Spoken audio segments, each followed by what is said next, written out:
Good day everyone, welcome to my channel. So in this video guys, we will talk about the benefits that we can get from blockchain. Before we start, I would like to say thank you so much to all my viewers, silent viewers and supporters in my channel. Thank you for watching my videos. If you are new with my channel and you like this video, please hit the like button. Don't forget to share and please support my channel guys by clicking the subscribe button. So let's begin. Benefits of blockchain. As we need to change operations often waste effort on duplicate record keeping in third-party validations. Record keeping systems can be vulnerable to fraud in cyber attacks. Limited transparency can slow data verification. And with the arrival of IoT, transaction volumes have exploded.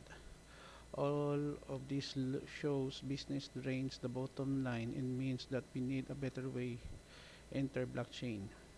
So the benefits with blockchain first, greater trust. With blockchain, as a member of a members-only network, you can rest assured that you are receiving accurate and timely data.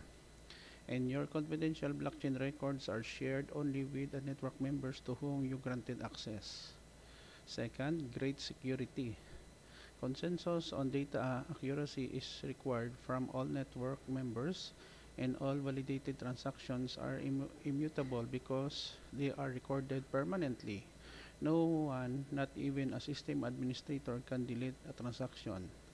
Third, more efficiencies. With a distributed ledger that is shared among members of a network, time-wasting records reconciliations are eliminated, and to speed transactions, a set of rules that are called smart contract can be stored on the blockchain and run automatically. Okay guys, so this is the three benefits that we can get from blockchain: greater trust, greater security, more efficiencies. Thank you so much guys for watching, and also to ibm.com for giving us this opportunity to report about the benefits of blockchain. Don't forget to like, share, and please support my channel guys if you're new by clicking the subscribe button. See you in the next video tutorial guys. This is your friend Jake saying bye bye for now.